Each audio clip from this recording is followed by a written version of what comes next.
Baru ke bidang saya, konsultan. Apa itu konsultan? Di Wikipedia saya searching, konsultan itu adalah seorang tenaga profesional yang menyediakan jasa kepenasihatan atau konsultansi service dalam bidang keahlian tertentu, misalnya akuntansi, pajak, penilai, lingkungan, geologi, hukum, koperasi, dan lain-lain. Perbedaan antara seorang konsultan dengan ahli biasa adalah sang konsultan bukan merupakan pegawai perusahaan yang pengguna layanan atau klien, melainkan seorang yang menjalankan usahanya sendiri atau bekerja di sebuah perusahaan kepenasihatan serta berurusan dengan berbagai pengguna layanan dalam satu waktu. Jadi maksudnya konsultan itu ya usaha sendiri yang akan menyelesaikan permasalahan di klien-kliennya. Misalnya perbankan. Di perbankan itu ada penilai perbankan istilahnya. Nah, di situ dia bekerja sebagai pegawai di perbankan tersebut. Sedangkan kami penilai independen yang di luar yang bekerja sama dengan bank tersebut untuk memberikan pelayanan yang dibutuhkan oleh perbankan tersebut. Kemudian konsultan yang bisa atau banyak ditemukan dari alumni teknik industri itu seperti konsultan sertifikasi. Seperti Bang Miji itu kan cukup handal lah di bidang sertifikasi, seperti ada ISO, SMK 3, ISPO, dan lain-lain. Cukup banyak tuh, seri ISO-nya cukup banyak. Nah, jadi bagi adik-adik mahasiswa di konsultan sertifikasi aja ini cukup banyak sekali. Dan di perusahaan-perusahaan besar itu dijadikan pegawai karena perusahaan itu yang sudah sertifikasi dia harus mengupgrade sehingga butuh konsultan atau pegawai konsultan seperti yang definisi tadi yang akan di-hire perusahaan itu untuk menyiapkan sertifikasi yang ada di perusahaan tersebut biar berjalan sebagaimana mestinya. Kalau di perusahaan, tapi kalau di konsultan Bang Miji, kita akan mengauditnya, mengeceknya, membimbingnya seperti itu. Kemudian ada konsultan studi kelayakan. Nah, ini Pak Sukaria nih ahlinya nih studi kelayakan. Ada Pak Sukaria, ada Pak Sugi, mungkin Pak Harmen dulu waktu muda-mudanya. Saya juga hari ini sebagai konsultan studi kelayakan gitu. Yang ketiga, konsultan jasa penilai. Nah, di sini saya mau jelaskan, dulu waktu saya di mahasiswa, saya nggak kenal tuh penilai apa, konsultan apa saya nggak kenal. Tapi tiba-tiba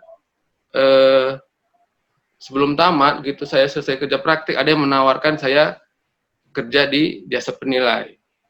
Karena saya suka mencoba hal-hal baru, saya terimalah tawaran itu. Sambil saya menyelesaikan kuliah, saya bekerjalah di kantor jasa penilai. Dulu namanya masih PT Procon Penilai namanya. Jadi selama saya kuliah, sekalian belajar penilaian. Mungkin sampai 6 bulan atau 8 bulan ya, saya bekerja di situ. Tamatlah saya di Teknik Industri USU. Tapi karena saya juga dulu punya keinginan jadi pengusaha, saya ikutin ini cukup baik nih. Kita banyak mengenal perusahaan-perusahaan. Kita bisa masuk ke perusahaan itu tanpa dicurigai.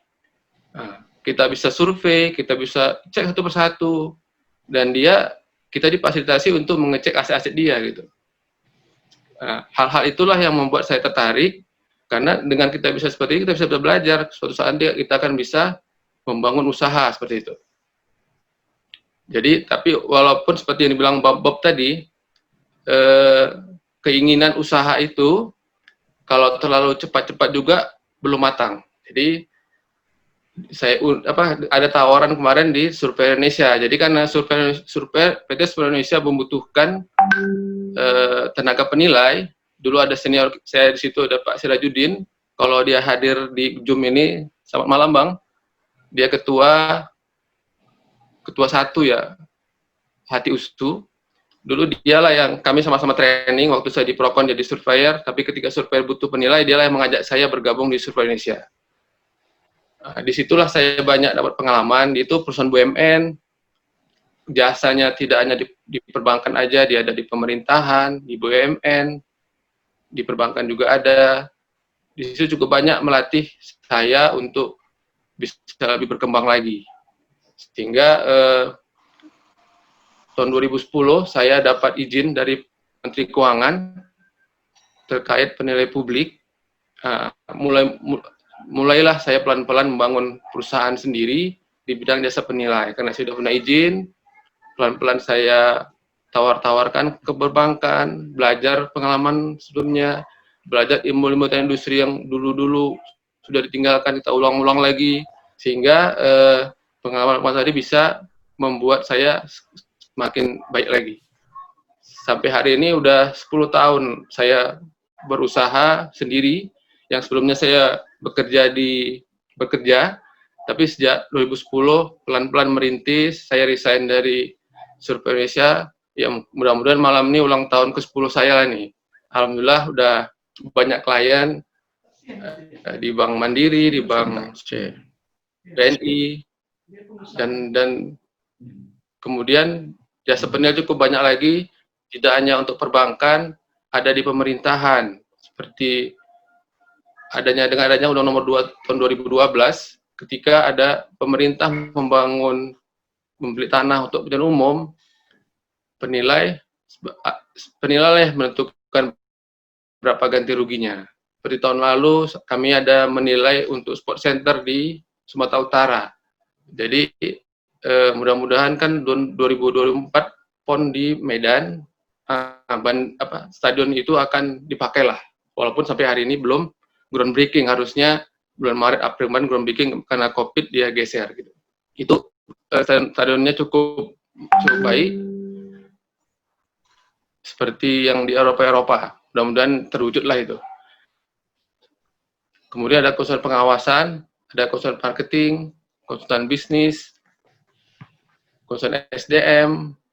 Mungkin kalau SDM Pak Armin juga yang saya tahu nih cukup ahli, banyak buku-bukunya, banyak memberi masukan ke klien-klien gitu. Ada konsultan perencanaan strategi, konsultan teknologi informasi, konsultan lingkungan seperti UKL-UPL, AMDAL, ada konsultan manajemen dan lain-lain, cukup banyak. Jadi bagi teman-teman adik-adik di teknik industri, di konsultan aja cukup banyak ini peluang kerja. Cuman ya harus pelan-pelan, tidak ketika kalau perusahaan-perusahaan bonafit itu kan kita langsung masuk gaji gede. Kalau di konsultan ya pelan-pelan ya mudah-mudahan dapat klien-klien yang besar-besar, ya besar juga gitu. Selanjutnya, ini apa beda konsultan alumni teknik industri dibandingkan yang tidak alumni teknik industri? Menurut saya ini ada kemampuan analisanya, kemampuan analisa kita yang alumni ini lebih tajam gitu, sehingga kita ketika ketemu klien, penjelasan yang akan kita berikan itu lebih memudah dipahami dia gitu. Kemudian kita cepat mengambil keputusan karena kita punya ilmu yang banyak tadi, sehingga memudahkan kita lah dalam ketika rapat, ketika berdiskusi, mengambil keputusan yang menguntungkan kedua pihak seperti itu. Kemudian berani mengambil risiko. Kalau ini ya pengalaman lah, semakin Anda terlatih melakukan sesuatu itu akan lebih berani dalam mengambil risiko. Kemudian berpikir sistem. Kita diajarkan dari mungkin dari pengetahuan industri itu berpikir sistem. Jadi ada input, proses, output. Ini cukup cukup membuat kita handal lah, karena kita tahu awalnya apa, proses, jadi akhirnya seperti ini gitu.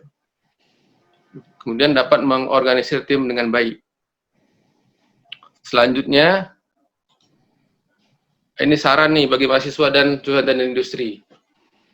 Dengan COVID hari ini, banyaknya tumbuh bisnis-bisnis online, pengusaha-pengusaha baru, kemudian ya usaha-usaha online. Jadi saya pikir kuliah manajemen keuangan itu perlu.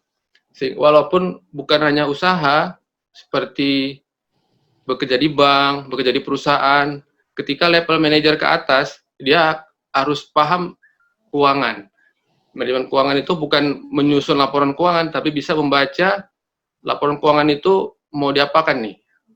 Bagus nggak perusahaannya, perlu dana seperti apa, kelolanya seperti apa, seperti itu. Saya pikir kuliah manajemen keuangan ini perlulah, walaupun dasar-dasar kali yang diajarkan, tapi sangat perlu untuk adik-adik di jurusan industri. Walaupun yang kewirausahaan semua itu ada, tapi penekanan di sini sangat penting saya pikir. Apalagi ke depan sangat gencar-gencar mengembangkan UMKM, ya utamanya kok di bisnis itu ya manajemen keuangan gitu. Kemudian ya perlu ada edukasi kepada mahasiswa bahwa lapangan kerja lulusan teknik industri bukan hanya di manufaktur, namun sangat luas, bisa di berbagai bidang industri dan jasa, seperti itu. Seperti yang malam ini kan nggak ada di manufaktur nih, ada di perbankan, saya di jasa penilai, nanti ada Bang Borti di jasa satu laginya gitu ya. Kemudian hari ini udah kita memasuki industri 4.0. Kemudian Jepang aja hari ini sudah mulai siap-siap industri 5.0. Jadi bagi mahasiswa-mahasiswa ini kan dulu waktu kami aja belum heboh-heboh nih industri 0 yang gitu-gituan.